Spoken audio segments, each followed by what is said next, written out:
اس کے خلاف اتنی، اس عمل کے خلاف اتنی نفرت ہو اور اس کی وجہ سے اتنا گھٹن ہو اور اتنی بے چینی ہو کہ اس بے چینی کے نتیجے میں آدمی اس تلاش میں رہے کہ کب موقع آئے تو میں زبان سے یا ہاتھ سے اس کو بدل، یہ انسان کو گھن لگ جائے، ایک دھن لگ جائے، یہ دن رات وہ اس فکر میں غلطہ پیچا ہے کہ اب اگرچہ میں کہہ نہیں سک رہا ہوں لیکن کب آئے گا وہ موقع کہ میں یہ بات کہہ سکوں، کہہ کر اس معاملے کو بدل دوں۔ جب انسان کو کسی چیز کی برائی دل میں صحیح معنی میں بیٹھ جاتی ہے اور دل میں یہ داعیہ ہوتا ہے کہ کسی نہ کسی طرح یہ برائی زائل ہو جائے تو وہ دن رات اس فکر میں غلطہ پیچا رہتا ہے کہ کیا طریقہ اختیار کروں جو یہ بات اس طرح ہو جائے۔ اس کی مثال یوں سمجھو کہ ایک شخص کی اولاد ہے اور وہ اللہ بچائے خراب ہو گئی، اس کی مرضی کے خلاف ہو گئی۔ اب وہ اگر ہاتھ استعمال کرنا چاہتا ہے، جبر و تشدد سے کام لینا چاہتا ہے تو فائدہ نہیں ہوتا، زبان سے سمجھاتا ہے تو بھی اس کا کوئی اثر نہیں نکلتا، تو دل میں اس کی کیا کیفیت ہوگی؟ دل میں کتنا بے چین ہوگا، راتوں کی نیند حرام ہو جائے گی، صبح شام بے چین رہے گا کہ کسی طرح اس کو اس بری عادت سے نکال لوں۔ تو جب یہ بے چین ہوگا، بےتاب ہوگا، تو یہ بے چینی اور بےتابی خود بخود راستے سجا دے گی۔ کون سا موقع آئے گا کہنے کا کہ کہہ دوں،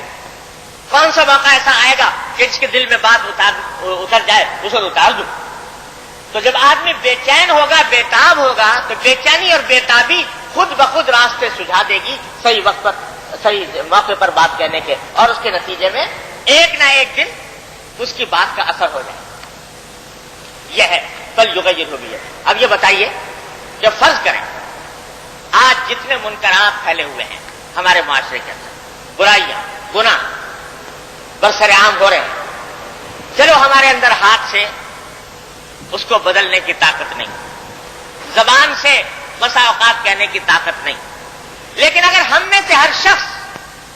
اپنے دل میں بے چینی پیدا کر لے، یہ کیا ہو رہا ہے، اس کو کسی طرح رکنا چاہیے۔ یہ بے چینی بےتابی اس طرح پیدا ہو جائے جیسے کہ انسان کے پیٹ میں درد ہو رہا ہو، تو جب تک کہ وہ درد رک نہیں جاتا تب تک انسان بے چین رہتا ہے۔ اس طریقے سے اگر یہ بے چینی پیدا ہو جائے سب کے دل میں، ہمارے سب کے دل میں، تو کیا ہوگا نتیجہ کہ بالآخر یہ برائی ختم ہو، کیونکہ کہیں نہ کہیں راستہ نکلے گا اس کو بند کرنے کا، اس کو روکنے کا۔ حضور نبی کریم صلی اللہ علیہ وسلم تشریف لاتے ہیں ایک ایسے معاشرے میں جہاں گناہ تو گناہ، شرک، کفر، بت پرستی، اللہ تبارک و تعالیٰ کے ساتھ کھلم کھلا بغاوت، علانیہ نافرمانیاں ہو رہی ہیں، کوئی بات سننے کو تیار نہیں، ایسے حالت میں سرکار دو عالم صلی اللہ علیہ وسلم اور حکم یہ ہے کہ ان سب کی اصلاح تمہیں کرنی ہے۔ تو ایک وقت ایسا گزرا ہے 3 سال نبی کریم صلی اللہ علیہ وسلم پر بعثت کے بعد، 3 سال کہ اس میں تبلیغ کی بھی کبھی حکم نہیں تھا، 3 سال تک تبلیغ کا حکم نہیں آیا۔ اس 3 سال کے اندر نبی کریم صلی اللہ علیہ وسلم دیکھ رہے ہیں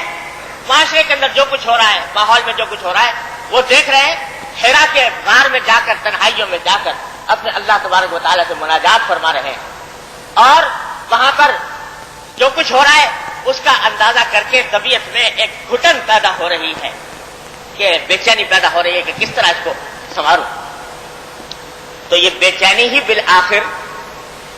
رنگ لاتی ہے، اور رنگ لانے کے بعد جب تبلیغ کا حکم ہوتا ہے تو اس کے بعد وہ بے چینی آگے بڑھتی ہے، اور اس کے نتیجے میں اللہ تبارک و تعالیٰ اسی ماحول کے اندر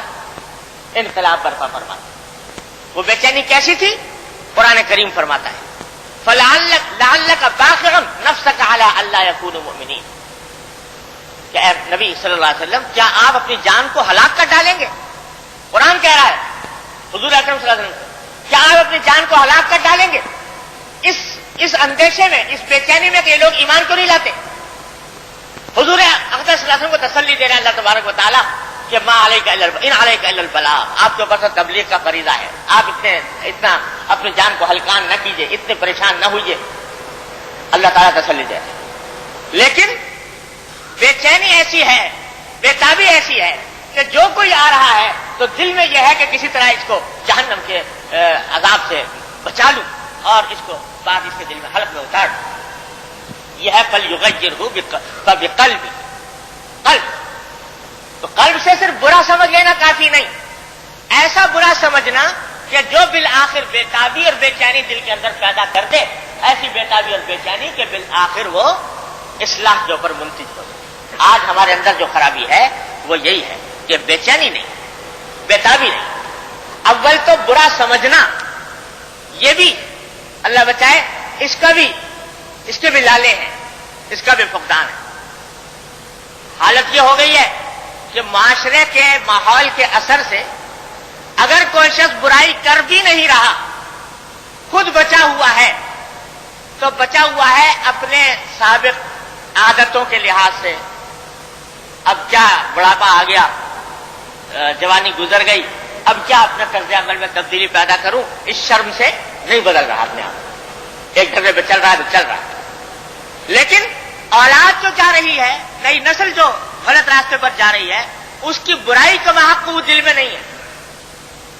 اگر اس کا محقق برائی دل میں ہوتی تو اس کے لیے بے چین ہوتا، بےتاب ہوتا، لیکن بے چین اور بےتاب نہیں ہے۔ تو معلوم ہوا کہ برائی کا محقق دل میں نہیں ہے، اور اگر ہے تو بس ایسی ہے کہ چلو بھائی ہم نے تو گزار لی عمر، یہ نئے لوگ ہیں، نئی نسل کے لوگ ہیں، ان کے اگر اپنی زندگی کے اندر کچھ اچھا انہوں نے خوش گپیوں کے خوش فعلیوں کے راستے نکال لیے ہیں تو چلو ان کو کرنے دو، اس کی برائی دل میں نہیں۔ اور اگر ہے تو بے چینی کی حد تک، جب یہ بے چینی اور بےتابی پیدا ہو جاتی ہے تو اللہ تبارک و تعالیٰ اس کے اندر تاثیر پیدا کرتا ہے۔ میں نے عرض کیا تھا کہ حضرت نانوتوی قدس اللہ سرہ فرماتے تھے کہ اصل میں تبلیغ اور دعوت کا حق اس شخص کو پہنچتا ہے جس کے دل میں تبلیغ اور دعوت کا جذبہ ایسا ہو گیا ہو جیسے کہ حوائج ضروریہ،